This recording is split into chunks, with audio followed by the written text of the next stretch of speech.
Here we see a review by the psychologist Dr. Geraldine Swift. This is a follow-up to a request from Dr. Tim Lynch on October 14, 1999, requesting a psychiatric opinion, to reinforce his diagnosis of psychogenic attacks. Dr. Tim Lynch gives no reason for requesting a psychiatric opinion in the first place, other than his opinion that the attacks were psychogenic. Mirek's parents say they continuously requested pain relief for Mirek as he was continually in excruciating pain from the chest drain inserted in his chest cavity, from the day of his surgery October 4, 1999, and which was infected by MRSA. The chest drain remained in Mirek's chest cavity with MRSA for 15 days until it was removed on October 19, 1999. MRSA screening swabs from the chest drain site were not taken until October 16, 1999, and not analyzed in the lab until October 18, 1999. The analysis confirmed MRSA in the chest drain site. The MRSA from this analysis was not treated until approximately 4:30 p.m. October 21, 1999. After removal of the chest drain on October 19, 1999, MRSA remained in the chest drain wound and was not cleared until November 5, 1999, while Mirek was in intensive care. Bed sores are very painful and debilitating, and it can be seen that Mirek did develop bed sores quite early on post-operatively, which progressively did get worse, and were not resolved until quite some time after he received appropriate treatment in the intensive care unit. This review by psychiatrist Geraldine Swift also documents, dietitian concerned re insufficient diet.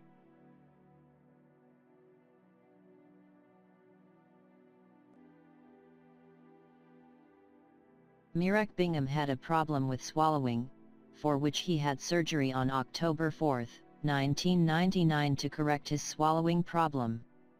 Mirek had just 3 assessments by the dietitian Sinead Fitzpatrick to assess his nutritional intake. The first assessment by the dietitian Sinead Fitzpatrick was on October 7, 1999. The dietitian has documented that Mirek was asleep on that occasion. The second assessment by the dietitian Sinead Fitzpatrick was on October 14, 1999, when the dietitian documented, patient reported great improvement in intake.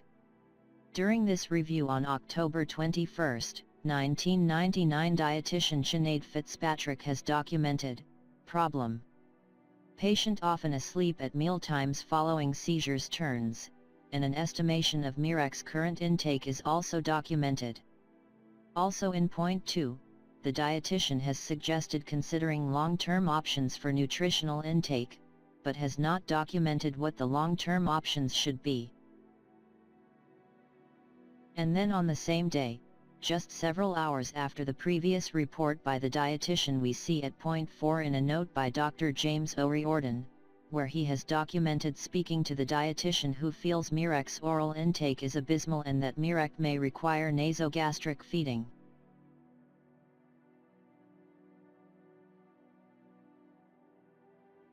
Then again in October 22, 1999.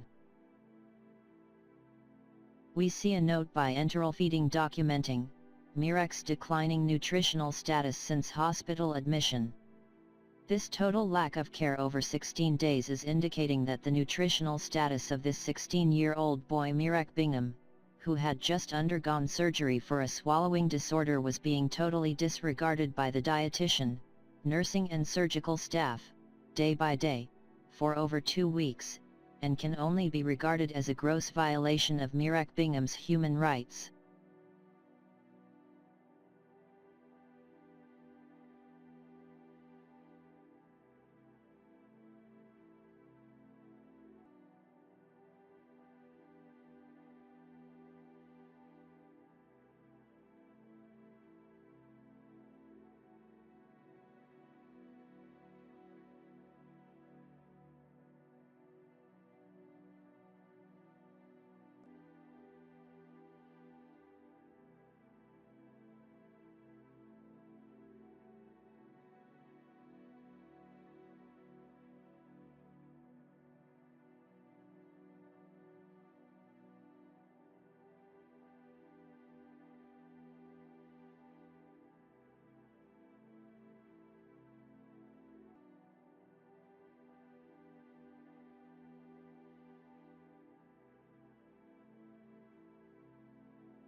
Here we see the first blood gas documented in the clinical notes by Dr. James O'Riordan at 4:35 p.m.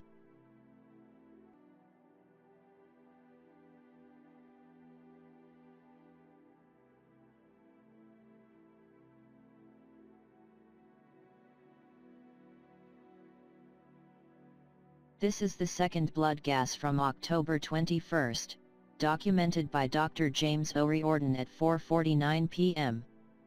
This indicates 14 minutes between the first and second blood gas results, in the clinical notes, by Dr. O'Riordan.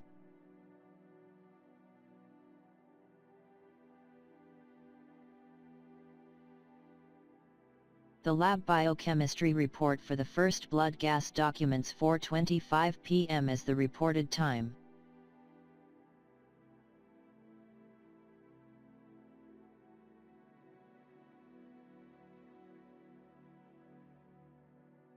The second lab biochemistry report documents 4:48 p.m. as the reported time, indicating 23 minutes between the first and second blood gas report, not 14 minutes as documented by Dr. James O'Riordan in the clinical notes, and not a 10-minute period of time as stated by Dr. Tim Lynch in his evidence to the inquest. Failure of both airway and breathing was documented on the lab biochemistry report at 16:25 and again at 16:49.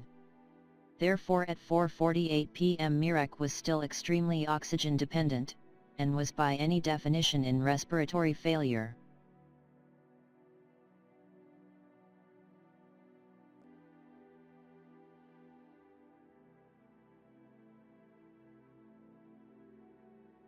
Check intensivist comments on Mirek's condition at 4:26 p.m. on October 21, 1999. This FBC report, 4:26 p.m., demonstrates total exhaustion of Mirek's organism and the collapse of his metabolism, which was caused by prolonged anoxia, seizures, sepsis, and untreated MRSA. PLT on this report was high at 839. Reference is 150 to 400. This was due to severe sepsis. NEUT results indicate that Mirek was strong enough at this point to fight infection, but lack of intervention took this ability out of his control.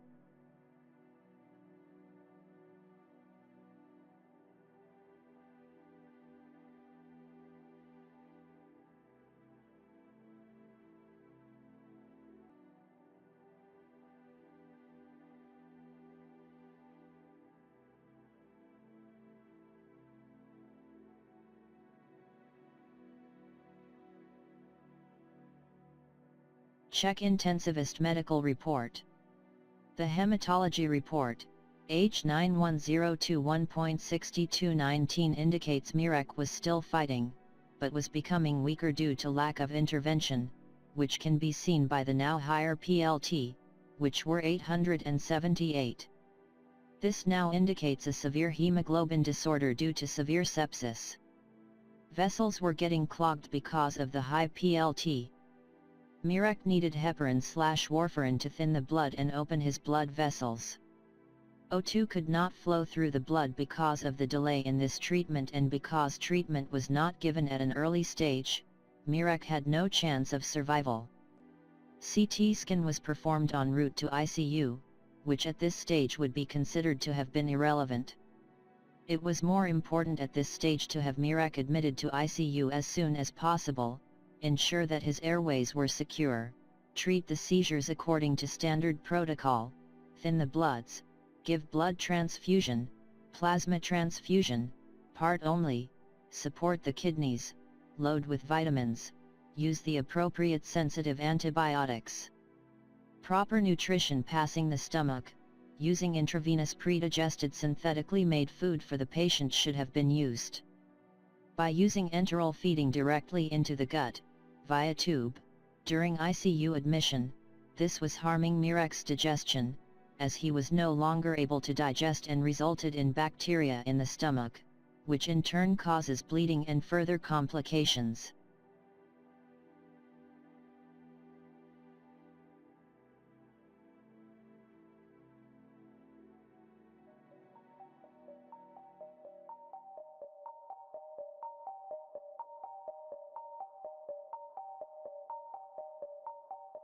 Inquest transcripts of Dr. James O'Riordan's deposition and evidence, part only. I was called to see Mirek Bingham on St. Joseph's Ward at approximately 4:30 p.m. on October 21, 1999. The intern Dr. Barry Cosgrove was also in attendance. When I examined Mirek, he was having another seizure-like episode and he was paraxial. On auscultation of his chest, he had a lot of transmitted, harsh breath sounds. His white cell count was elevated at 17.01 and he was producing frothy white sputum. At the time we took arterial blood gases by 2 and at 4:49 p.m. his PCO2 was 5.7, PO2 10.2, on 50% oxygen. We performed a portable chest X-ray and this was reviewed by the radiology team, who said there was no evidence of pneumothorax or aspiration pneumonia.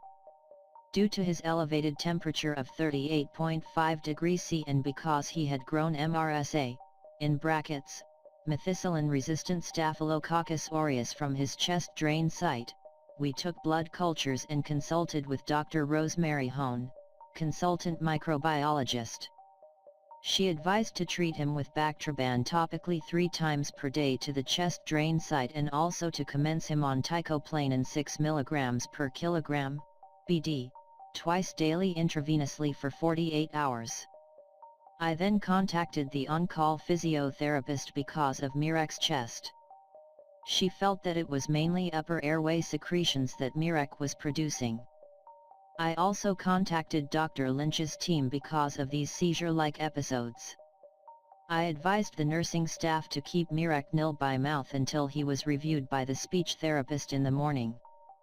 I also advised the nursing staff to monitor Mirek's oxygenation by the saturation monitor and told them that he should have a repeat blood gas performed later that evening.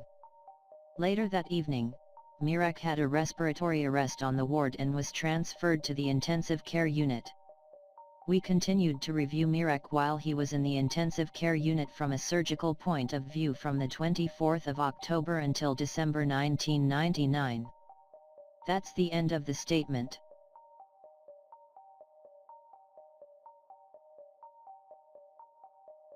Coroner Farrell, now just in relation to the development of seizures. When was that? Was that in the soon after the operation? Dr. O'Riordan, M. I honestly don't. Coroner Farrell, UCI. Dr. O'Riordan, I honestly don't remember when exactly it was. Coroner Farrell, yes. Dr. O'Riordan, but it was after the surgery sometime that these episodes, if you like or whatever you would like to call them, started to occur. Coroner Farrell, I think we may have heard the last day these were sort of abdominal related or myoclonic seizures, and then they went on to more full-blown seizures. Dr. O'Riordan, to be honest, I can't Coroner Farrell, but you can't Dr. O'Riordan, I can't remember many details about that. Coroner Farrell, yes. Dr. O'Riordan, yeah. Coroner Farrell, so your own direct involvement. You had been at the operation. Dr. O'Riordan, yes. Coroner Farrell, you were called to see Mirek at 4:30 in the afternoon on the 21st of October. Dr. O'Riordan, yes. Coroner Farrell, that was, it was, over 2 weeks after the operation. Dr. O'Riordan, oh, I would have been part of the surgical team who would have seen him post-operatively. Coroner Farrell, post-operatively. Dr. O'Riordan, on a daily basis, and then I specifically made a note on that particular time because of what was happening. Coroner Farrell, and he was having another seizure-like episode and he was pyrexial on this occasion. Dr. O'Riordan, well, I can't remember exactly, but that's what I've documented. Coroner Farrell, so that's from. Dr. O'Riordan, that's what I've documented. Coroner Farrell, from the case notes, is it? Dr. O'Riordan, that's what I've documented in the notes, yes. Coroner Farrell, yes.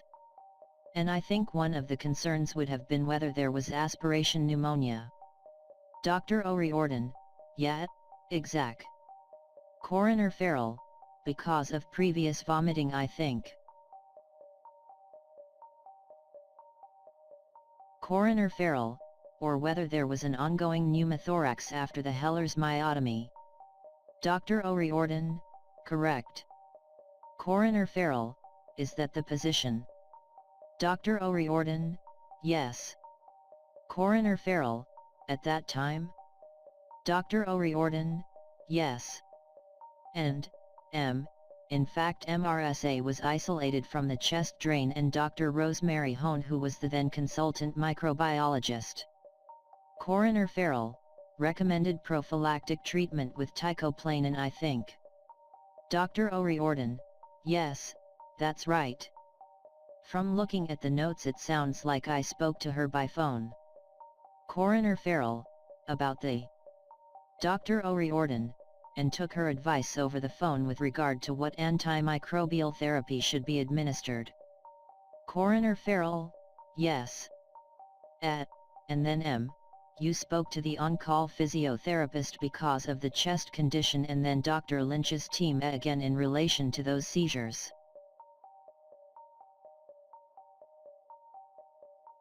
Dr. O'Riordan, yes, and where I have documented that they were aware of what was going. They had seen him. I think looking back at the notes they seem to have been involved from an early stage after the surgery. Coroner Farrell, yes. Dr. O'Riordan, and both these episodes, whatever you like to call them, appear to be, were managed according to Dr. Lynch's advice. Coroner Farrell, yes. So, it was the same evening, I think, was it? Am I correct there that? Dr. O'Riordan, yes. Coroner Farrell, that Mirek developed a respiratory or had an respiratory arrest on the ward. Dr. O'Riordan, yes. Coroner Farrell, and was transferred to the ICU. Dr. O'Riordan, correct. Coroner Farrell, I think that having being transferred to intensive care, the intensivist would have been the prime. Dr. O'Riordan, yes. Coroner Farrell, physicians. But your team continued to consult in relation to any. Dr. O'Riordan, regular. Coroner Farrell, surgical matter. Dr. O'Riordan, correct. Yet. Coroner Farrell, and that was your principal involvement? Dr. O'Riordan: yes. Coroner Farrell: with the Dr. O'Riordan: that's right. Coroner Farrell: patient. Dr. O'Riordan: that's right. Coroner Farrell: I think Mr. Conlon. I think you represent Dr. O'Riordan. Mr. Conlon: microphone switched off. Coroner Farrell: will you permit Mr. Mills to proceed? Mr. Conlon: of course, Coroner.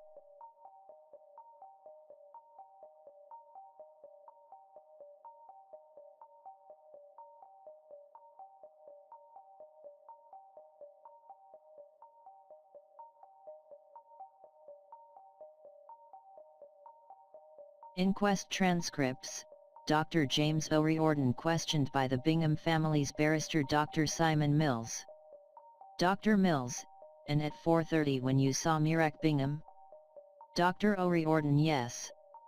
Dr. Mills: with Dr. Barry Cosgrove? Dr. O'Riordan: yes. Dr. Mills: what was his condition at that time? Dr. O'Riordan: well, looking at the notes we were worried that he had either aspirated or that he was becoming septic. His white cell count was elevated at 17 m, his P02 was 10, which is a little bit on the low side because he was on oxygen. Dr. Mills: and at or about 4:30 when you saw Mr. Bingham, did you do any measurements of his oxygen saturations that you recall?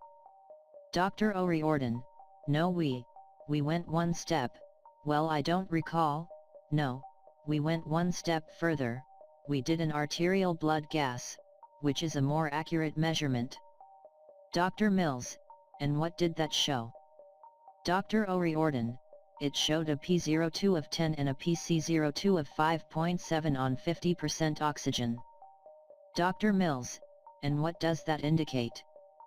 Dr. O'Riordan: that indicates that he was requiring a lot of oxygen to keep his oxygenation high. Dr. Mills: was there any indication for any intubation at that stage? Dr. O'Riordan: no. Dr. Mills: no other questions.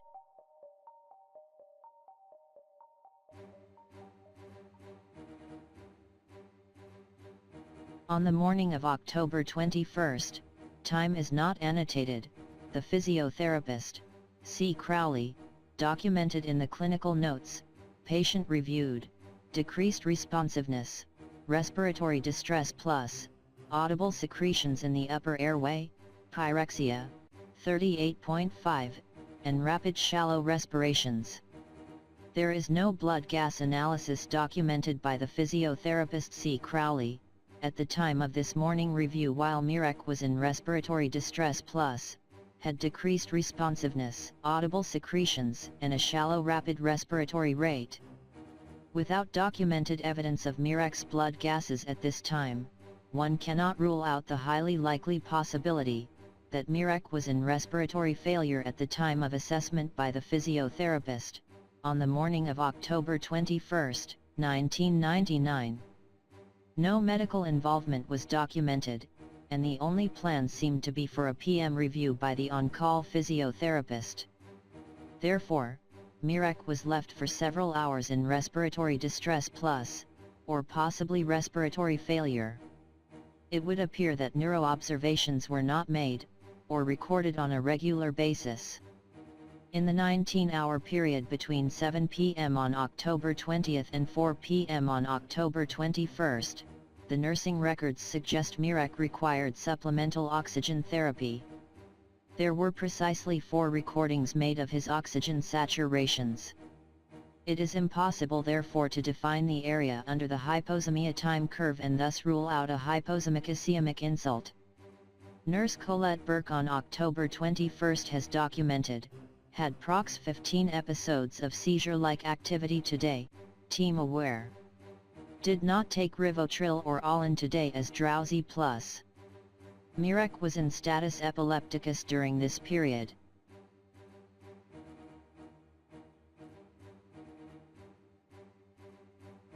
Dr. James O'Riordan refers to the results of blood gas analysis on the physio machine, indicating Mirek's SATs were down to less than 50%, yet there is no documentation from the physio to corroborate this.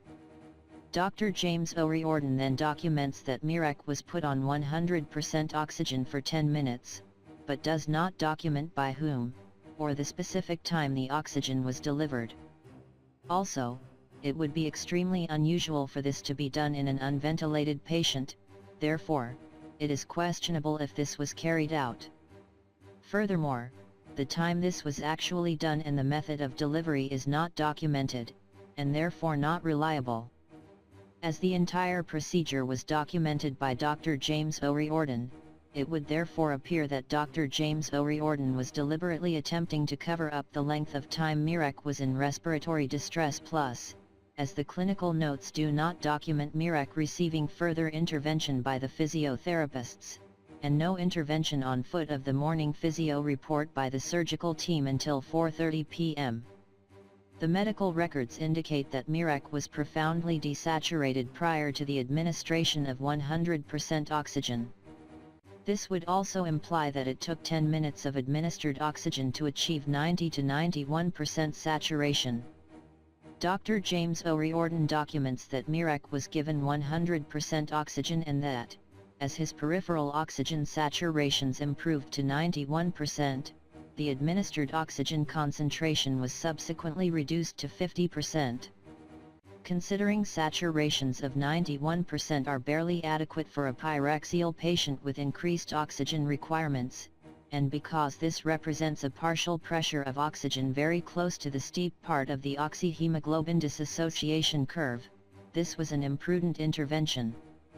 The response to this subsequent reduction to 50% oxygen in terms of oxygen saturations is not documented. Dr. James O'Riordan then documents a respiratory examination during which Mirek was apparently fitting. The respiratory examination records transmitted sounds, but Dr. James O'Riordan's examination makes no reference to Mirek's respiratory rate, estimate of tidal volumes or oxygen saturations. Dr. James O'Riordan was also questioning an apnoic episode. Therefore it was not possible for Dr. James O'Riordan to assess the presence or absence of respiratory failure. Dr. James O'Riordan documented the results of the first biochemistry report at 4:35 p.m. This is incorrect. The biochemistry results were reported at 4:25 p.m., a full 10 minutes earlier than documented by Dr. James O'Riordan. 10 minutes of respiratory failure is an unwanted delay, with consequences to the patient. The first lab biochemistry report was at 4:25 p.m., the second lab biochemistry report was at 4:48 p.m., indicating 23 minutes of respiratory failure, which was not addressed or corrected by Dr. James O'Riordan. The PaO2 at this time, first blood gas, was 10.2. The definition of the acute respiratory distress syndrome, which has an associated mortality of greater than 35%, includes a PaO2/FiO2P/F ratio less than 24.7. Mirek's P/F ratio at this point in time was 10.2. In addition, Mirek had a pH of 6.99 and a PaCO2 of 14.6 kPa, suggesting extreme hypoventilation. An intensive care referral should have been made at this point, and in the context of his associated mortality of greater than 35%, this would have almost certainly prompted urgent assessment and admission to intensive care. Dr. James O'Riordan in his evidence to the inquest stated, "At the time we took arterial blood gases by 2 and at 4:49 p.m., his PCO2 was 5.7, PO2 10.2, on 50% oxygen." Dr. James O'Riordan is referring to the second blood gas which was taken, but omits to discuss the first blood gas report at 4:25 p.m., which showed Mirek was in respiratory failure. The Bingham family cannot comprehend Coroner Dr. Brian Farrell and the Bingham family's medical barrister, Dr. Simon Mills, failure to adequately examine all of the blood gas reports, and whether the documented treatment by Dr. James O'Riordan adequately addressed Mirek's respiratory failure. The inquest transcripts of Dr. O'Riordan's evidence were shown earlier in this video.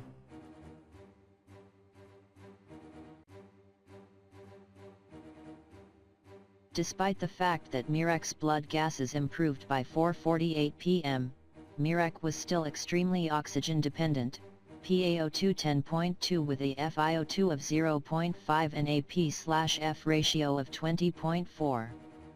Mirek obviously had a respiratory arrest or a period of profound hypoventilation. Mirek was by any definition in respiratory failure at this time. The medical assessment by Dr. James O'Riordan makes no mention of this, or the presence of respiratory failure. The documented management plan does not address this life-threatening issue and was thus inadequate. In this context, the plan to perform an EEG without adequate resuscitation was reckless. This opinion is supported by the fact that Mirek had a respiratory arrest while having his EEG at 7 p.m. Thus 2.5 hours elapsed between the diagnosis of respiratory failure and the arrest call. The signature to the entries in the medical records is by Dr. James O'Riordan, the surgical registrar on call. Although it is the case that surgical registrars are not specifically trained to interpret and treat complex medical issues, it is also fair to say that the clinical diagnosis of respiratory failure is not a complex medical diagnosis. Mirek should have been referred to the intensive care team at this time. Normally the acute care of a patient follows an algorithm that is alphabet-based for simplicity. This algorithm would follow a sequence which involves the assessment of A, airway, B, breathing, and C, circulation. A failure of both A and B was documented at 4:25 p.m. and again at 4:48 p.m. Subsequently, however, the medical assessment by Dr. James O'Riordan makes no mention of this, or the presence of respiratory failure. The Bingham family believe the reason this first blood gas report, taken at 4:25 p.m., was conveniently overlooked by Dr. James O'Riordan and Coroner Dr. Brian Farrell, was because this was a life-threatening issue which was not managed in accordance with the protocol for treating respiratory failure.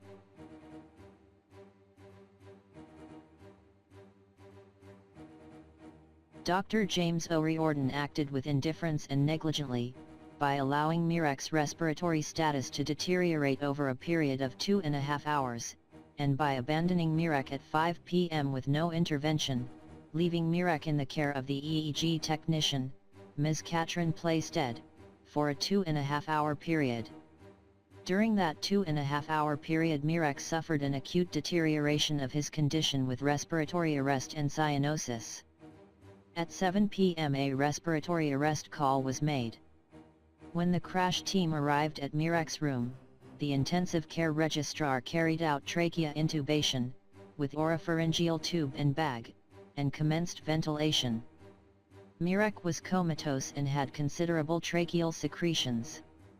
The EEG report was grossly abnormal. A CT scan was performed on way to the intensive care unit.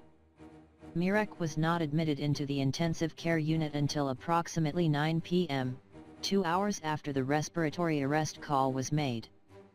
Mirek remained in the intensive care unit for 72 days. Throughout this 72-day period in the intensive care unit, Mirek remained intubated and ventilator dependent, with periods of circulatory instability due to intercurrent infections, in particular, pseudomembranous colitis. Mirek ultimately succumbed to his refractory status epilepticus state and secondary multi-organ failure and died on December 31, 1999 at 9:05 a.m.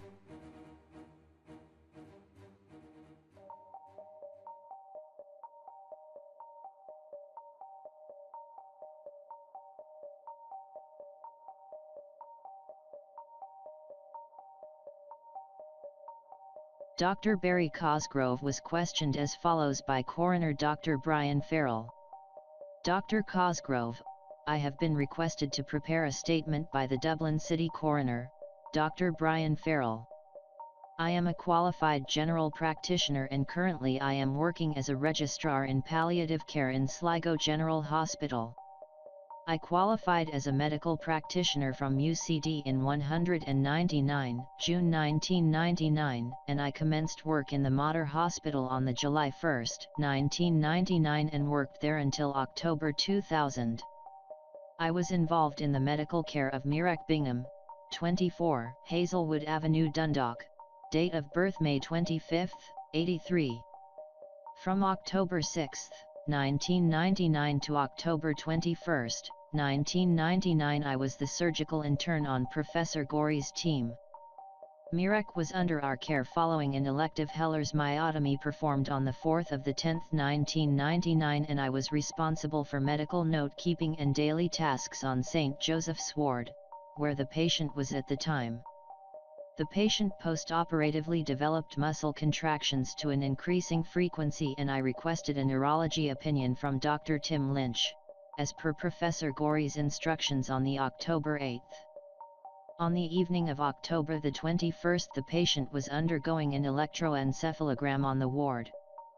The technician carrying out the investigation reported to me that the patient was having a seizure-like episode which became prolonged and I was called into the patient's room.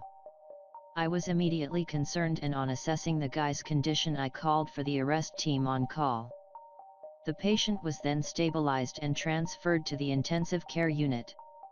The patient's primary care from that point was principally with the intensive care service and I had no input into his care. Coroner, you were the intern, you were responsible then as you say for ongoing medical note-keeping and daily tasks on the ward under the direction of the registrars and the consultant? Dr. Cosgrove, that's correct, yes. Coroner, now you go on then, I presume you continued your usual function between the 8th and the 21st? Dr. Cosgrove, that's correct, yes. Coroner, then on the evening of the 21st the patient was undergoing an EEG on the ward. Dr. Cosgrove, that's correct, yes. Coroner, were you there at the time?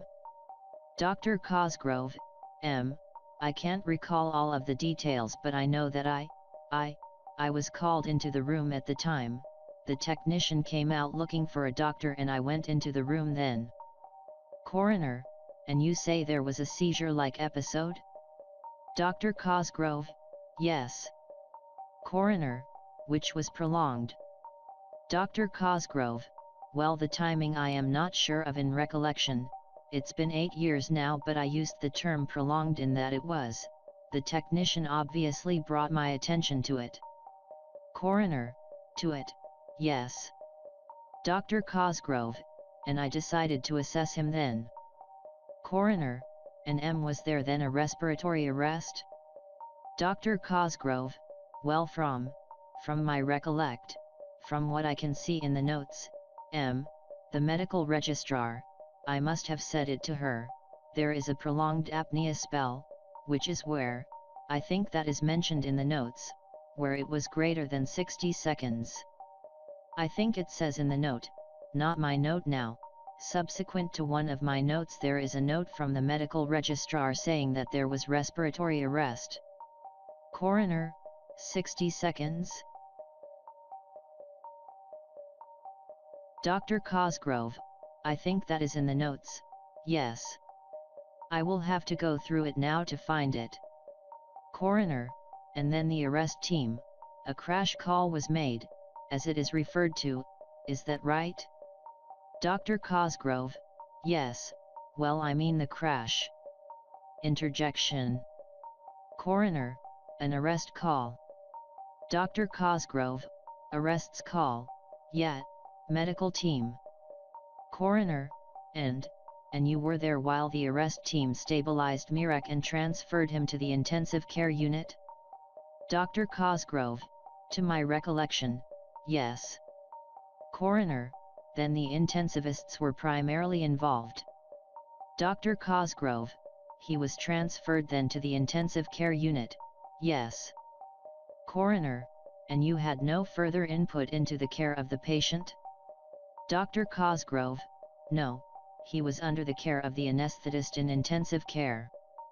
There is one note in the chart subsequent to that from myself, but again that would have been my delegated task. I would have been delegated to write that note on a ward round. Coroner, yes, thank you. Dr. Mills.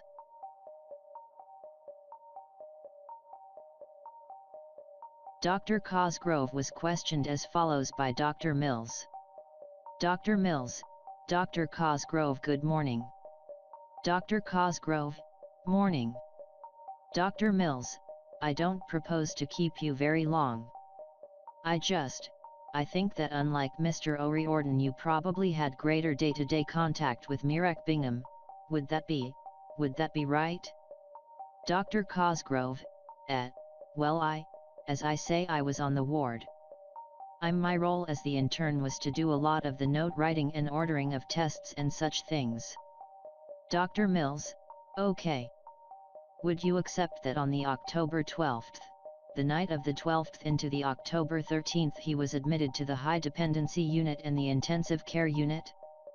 Dr. Cosgrove, yeah, that's correct. Dr. Mills, okay. Would that tend to suggest that between the 8th and the 12th he deteriorated? Dr. Cosgrove, well, again I wouldn't speculate, but I know on that night he was. Mr. Conlon BL, Coroner, this is effectively asking this witness to speculate. This witness cannot in fact recall the event. Coroner, I wonder. Sorry Mr. Conlon, I am very sorry. Mr. Conlon, I am sorry. My concern is, Coroner, that this witness is being asked to effectively speculate on what happened. He has said that he cannot recall the events and he is being asked to speculate. Now if Mr. Mills wants to speculate, he is entitled to do that, but I don't think he should be asking this doctor to speculate on what happened. Coroner, very good. Mr. Mills, can you repeat the question? Dr. Mills, just his opinion in respect of a patient whom he had responsibility for the day-to-day care of. Mr. Conlon, well, my concern about that, Coroner, is that this witness, as far as I understand it, is here to give evidence as to fact, and he should be confined to give evidence as to fact and not asked to give medical opinion evidence. Coroner, yes, I think, this witness is a witness as to medical facts, not an expert, so it is not an opinion, but I do understand what you are saying. I think if you rephrase the question, I mean, is the doctor aware that the patient deteriorated between those two dates? Dr. Mills, well, I think what the witness said in response to that question was that he couldn't recall or he wasn't aware. Coroner, do you recall a deterioration warranting admission to the ICU on the 12th? Dr. Cosgrove, this happened, as far as I am aware, in evening time when I wasn't around on the ward. To my knowledge. I don't have it in the notes here, but I think from reviewing these notes before that happened in outside working hours. Coroner, I don't think I can put that any further. Dr. Mills, and I think it's the case that Mirek Bingham then continued to suffer from episodes. How would you, as the days moved towards the October 21st, how would you characterize the episodes that Mirek Bingham was suffering? Dr. Cosgrove, again, it has been 8 years now since this took place, so I can't recall specific details. I have to work from what I have in the notes. Dr. Mills, okay. Dr. Cosgrove, which is I wrote things as I saw them. Coroner, myoclonic, or do you recall any of the episodes, the so-called? Dr. Cosgrove, the specifics I can't recall. Coroner, you can't recall. Dr. Cosgrove, I can recall the events that are being raised today, but not the specifics about what they were or how they were. Coroner, yes. Dr. Mills, I think that you were present at the respiratory arrest, is that correct, that took place? Dr. Cosgrove, that's correct, yes. Dr. Mills, and I think that Mirek Bingham was admitted to the intensive care unit, and I think that Dr. Marsh has previously given evidence that the diagnosis of Mirek Bingham at that stage was status epilepticus. I think it's the case that Mirek Bingham was under the care of the surgical team from when these twitches started on the October 8th until his admission to ICU on the October 21st, is that correct? Dr. Cosgrove, I think that question, as far as I am aware, you are quite correct. I think that question, I am only again speculating, I think someone else needs to answer that question, either administration or Professor Gorey himself. I don't know. Dr. Mills, I think Professor Gorey has also given evidence of it. Dr. Cosgrove, yes. Dr. Mills, I think, as Mr. O'Riordan said, the care of Mirek Bingham's neurological condition appears to have been delegated to Dr. Lynch, isn't that right? Dr. Cosgrove, well, I don't know the term delegated, but, yes, he was. We were asking his advice on his management, yes. Dr. Mills, and would you accept that whoever's care he was under that between the October 8th and the October 21st, that Mirek Bingham never underwent an EEG test until the evening of the October 21st? Dr. Cosgrove, I am working from the notes, but from what I am aware. Dr. Mills, it is the case? Dr. Cosgrove, it was the October 21st is the EEG that I know about. I don't, again, that question is probably better directed to the EEG department or someone. Dr. Mills, I think from your notes, as you very fairly say, we must rely on because you have no recollection. Would you accept that your notes appear to present a picture of a patient who is deteriorating over that period of time? Dr. Cosgrove, again, this is speculation. I mean, his medical condition was changing. To use the term deterioration all of the time is again, asking to give an opinion. Dr. Mills, his condition is changing, this is true. Would you say it was changing for the better? Mr. Conlon, sorry coroner, again, my client is in a somewhat difficult position. He actually can't remember these events and he is relying on the notes. Effectively, he is being asked to give an opinion in relation to the notes, and I don't think that that is fair to ask him that. In particular when he can't recollect. Coroner, may I put it like this? Dr. Cosgrove, do you recall from what as best you can, did Mirek's condition deteriorate between the 8th and the 21st, from your point of view? Dr. Cosgrove, well, from the notes I refer, I do ask a neurologist to see him because his neurological condition or such, his seizures have persisted, not seizures, whatever the term we use interchangeary myoclonus, were persistent. Coroner, were persistent? Dr. Cosgrove, yes, but as regards his global condition I can't recall. Coroner, so there were persistent episodes of seizure/myoclonic episodes?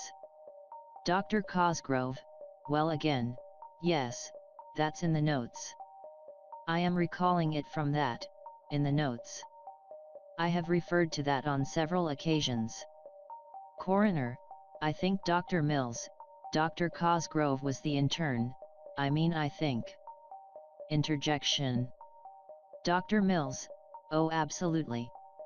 Coroner, we probably have dealt with a lot of these entries already. Dr. Mills, absolutely, and I have no further questions. Interjection. Coroner, yes, yes, yes. Dr. Mills. In that regard, I just say, no, I think between yourself and Mr. O'Riordan you have answered all of the questions I have, thank you. Coroner, thank you. Dr. Barry Cosgrove has not documented the events of October 21, 1999. During questioning at the inquest, Dr. Barry Cosgrove could remember very little about his time as the surgical intern on ward duty in the Mater Hospital during Mirek's stay, but during his evidence to the inquest, Dr. Cosgrove explained to the coroner that his role was mainly to take notes. Dr. Barry Cosgrove on the morning of October 21, 1999, accompanied Dr. Bridget Egan and Dr. James O'Riordan from the surgical team on their ward rounds. Dr. Bridget Egan, Dr. James O'Riordan and Dr. Barry Cosgrove witnessed Mirek having seizures, increased respiratory distress, and Mirek's responsiveness down. The surgical team did not have Mirek's medical notes, therefore were unaware of the report from 2010-1999 indicating MRSA in Mirek's chest drain site. Mirek's mum Viola Bingham requested the surgical team to help Mirek, and explained to them that she was in fear for his life if he didn't get help immediately. Dr. Bridget Egan shook her shoulders and answered, "Dr. Lynch is aware of the situation." The surgical team then left Mirek's room, abandoning Mirek. During the inquest hearing on November 12, 2007, the Bingham family's barrister Dr. Simon Mills asked Dr. James O'Riordan, would it be fair to say he had been in the care of the surgical team? To which Dr. O'Riordan answered, well, he was under the care of a post-operative patient such as Mirek would have been under the care of the surgical team for the weeks after his surgery. Coroner Dr. Brian Farrell failed to question Dr. James O'Riordan as to why he allowed an EEG to be performed and continue when Mirek was in respiratory failure. Dr. James O'Riordan abandoned Mirek without intervention or treatment for the respiratory failure and left Mirek in the care of the intern Dr. Barry Cosgrove, qualified in June 1999, and the EEG technician Ms. Catherine Plaisted. EEG report: 3 times during the recording the patient had a clinical epileptiform episode. During these episodes patient arched his back, with stiffening and subsequent jerking of limbs and head. There was also associated twitching of face. These episodes lasted approximately 1 minute or so. Following on some of these clinical episodes patient was apnoic. There was little electrical response to external stimulation. Between 5 p.m. and 7 p.m. on October 21, 1999, Mirek was left for 2 hours in respiratory failure. During this 2-hour period, while having an EEG Mirek had at least 3 epileptic seizures, and during the epileptic seizures Mirek was apnoic with no medical intervention. During one of those epileptic seizures and apnoic events, Mirek was allowed to stop breathing before the arrest call was made at 7 p.m. These seizures and apnoic events were all recorded and witnessed by the EEG technician, who failed to intervene until during one of these events, Mirek stopped breathing, and she then called the intern Dr. Barry Cosgrove, who called the crash team.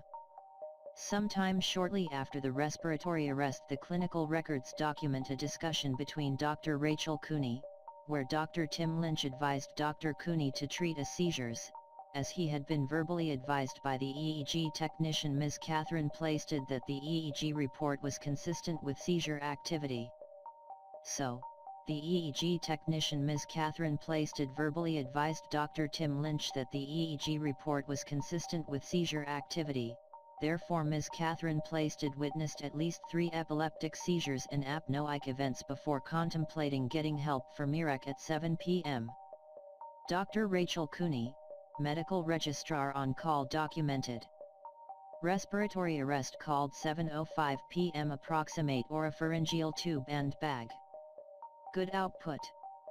O2 sat 95%. Dr. Brian Marsh, head of ICU, Inquest transcripts. Dr. Mills, now I think there was a note in the chart from the registrar in question. It refers to an anesthesia ICU admission dated the 21st of the 10th, 1999, and just to go through the note. 9 p.m. it appears the note was made. An arrest call at approximately 7 p.m., 16-year-old, inaudible, is hyperventilating, was apnoic and blew for 2 minutes before I arrived. 2 minutes is a substantial period of apnea, Dr. Marsh, is it not? Dr. Marsh, I think the person who has written this note is reporting what they have been told rather than what he has witnessed. and I think that is reasonably clear in that he is reporting that it is before he arrived. Dr. Mills: okay, but that is not the question I asked. I suppose the question I asked was whether 2 minutes of apnea and cyanosis, I understand is the term for going blue, whether apnea and cyanosis for 2 minutes is a substantial period of apnea and cyanosis. Dr. Marsh: yeah, if that's correct it is a period of cyanosis that will be unwelcome. Dr. Mills: have you any reason to assume that it is incorrect? Dr. Marsh: well, the only thing that strikes me on these notes is it seems that they have been photocopied a little bit out of sequence. If you go ahead a number of pages there is a note of the same evening dated or time earlier in the day. Then there is also a note relating to the particular event that falls after that by a Mr. Cooney or Dr. Cooney. 2110, 750. Dr. Mills: yes, there is another note as well. Comment: there are clearly discrepancies in the entries over these pages in the clinical records, and despite Dr. Brian Marsh bringing this to Coroner Dr. Brian Farrell and Dr. Simon Mills BL attention, this was not examined. The coroner who held the inquest into the death of Savita Halapanavar took exception to the fact that the medical records were amended and effectively tampered. Coroner Dr. Brian totally ignored Dr. Brian Marsh's concerns that the medical records on the October 21, 1999 appeared to be photocopied out of sequence. Dr. Marsh: I see that. Dr. Mills: which I was going to draw to your attention, which differs on the 2 minutes point of view, which I think is the one you are probably referring to, Cooney Medical Registrar on call? Dr. Marsh: yes. Dr. Mills: and that describe a 60-second period of, it is described there again in inverted commas as breath holding. The patient was cyanosed? Dr. Marsh: yeah. Dr. Mills: if it was the case the patient was cyanosed for 60 seconds and was, I don't know if we can accept that it was breath holding, that is something again that we may need to put to a particular witness in due course, but assuming for example that your anesthetic registrar is correct? Dr. Marsh: yeah. Dr. Mills: and that it was apnea, and 60 seconds is a comparatively prolonged period of apnea, is that correct? Dr. Marsh: oh, for sure. Dr. Mills: is that a significant period of apnea? Dr. Marsh: for sure, yes, yep. Note: complete apnea is, of course, not compatible with life for more than a few minutes. When ventilation and diffusion become inadequate, anoxia or hypoxia will occur, and carbon dioxide will accumulate in the blood. Anoxia, in Haldane's classic phrase, not only stops the machine but wrecks the machinery. The cells most vulnerable to hypoxia are those of the cerebral cortex, and irreparable damage can be speedily occasioned if hypoxia of any severity is allowed to continue beyond a very limited time. Carbon dioxide retention leads to respiratory acidosis, which in turn leads to medullary poisoning, establishing a vicious circle effect upon the respiratory control areas in the pons and medulla, a breakdown in renal compensatory mechanism, and finally vascular changes, most importantly in the kidneys. All this is well known to you and is the ABC of respiratory physiology. Nevertheless, the results of respiratory insufficiency are so devastating, and again the implications inherent in the condition seem not to be realized by both doctors and nurses, that I make no apology for such elementary observations. Coroner Dr. Brian Farrell refused the Bingham family's request to call Dr. Rachel Cooney, nursing sister Marie McElhaney, and the EEG technician Ms. Catherine Plaisted as witnesses to the respiratory arrest. Coroner Dr. Brian Farrell failed to question the surgical registrar Dr. James O'Riordan and the surgical intern Dr. Barry Cosgrove on the protocol for treating respiratory distress, respiratory failure, and respiratory arrest, and why as an inpatient in hospital Mirek's condition deteriorated into such a life-threatening condition to where his blood gas was so low it was almost impossible to survive. In the interview on June 2, 2011, Coroner Dr. Brian Farrell told ALB Jordan, "It's important that families who have queries coming into an inquest hear the medical side of the evidence."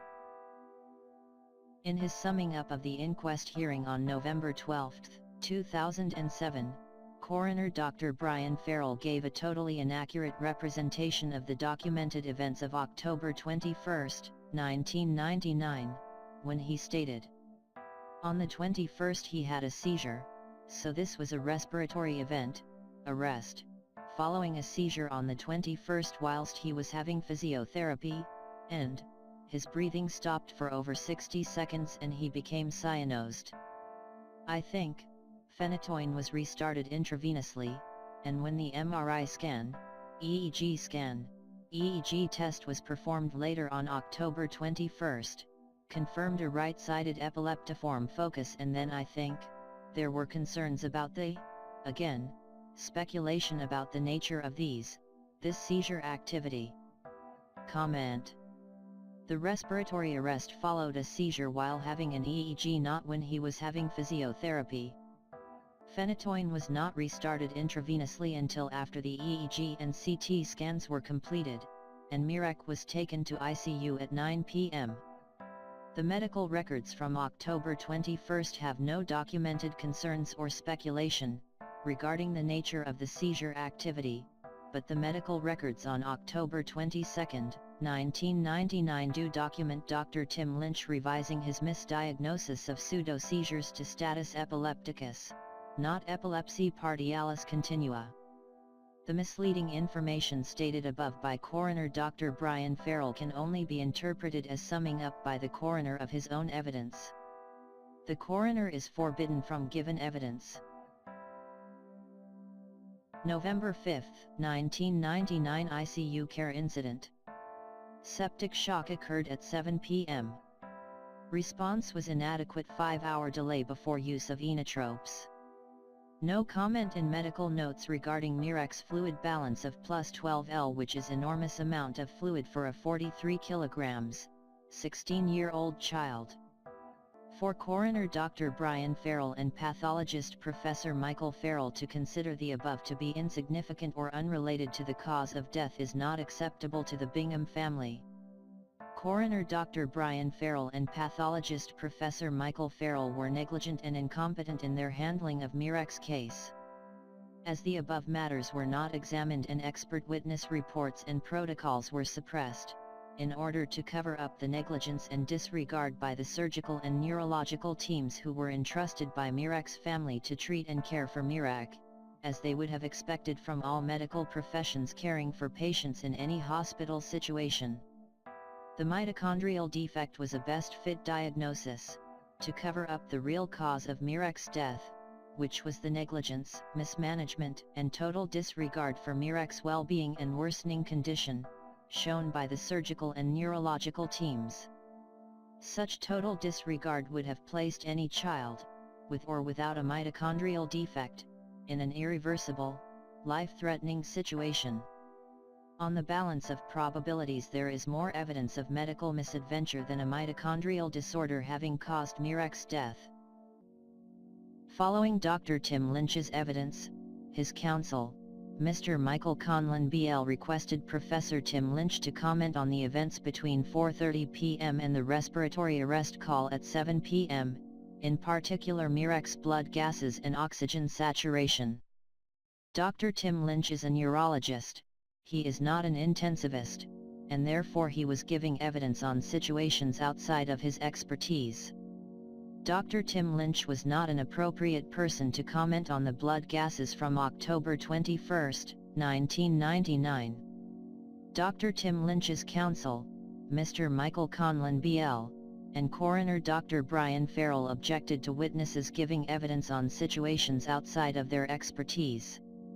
Therefore, Dr. Tim Lynch should not have been allowed to comment on respiratory issues between 4:30 p.m. and the respiratory arrest call at 7 p.m. coroner Dr. Brian Farrell and the Bingham's barrister Dr. Simon Mills failed to question Dr. Tim Lynch on his inaccurate account of Mirek's respiratory failure at 4:30 p.m., and the respiratory arrest at 7 p.m. Dr. Tim Lynch stated the following to the inquest. Series of other notes by Dr. O'Riordan detailing examination, noted that an arterial blood gas analysis, which would be the definitive way of testing for blood oxygen levels, as is seen from an oxygen saturation machine, recorded an oxygen level of 10.2, which is normal. They did also record a high PCO2 carbon dioxide level with an acidosis, indicating that there was a period of apnea prior to that blood gas, and that carbon dioxide hadn't been blown off. So that's more consistent with apnea, rather than a severe hypoxic event with acidosis. The subsequent blood gas analysis, the first was at 4:35 p.m., the second was at 4:49 p.m., while on 50% oxygen, recorded an oxygen level of 10.2 again. And again the PCO2 at this stage is returned back to normal, at 5.7, and the pH has returned to normal very quickly. So in the space of about a 10-minute period of time, the acidosis had resolved. Note: prolonged apnea means a person has stopped breathing. If the heart is still active, the condition is known as respiratory arrest. This is a life-threatening event that requires immediate medical attention and first aid.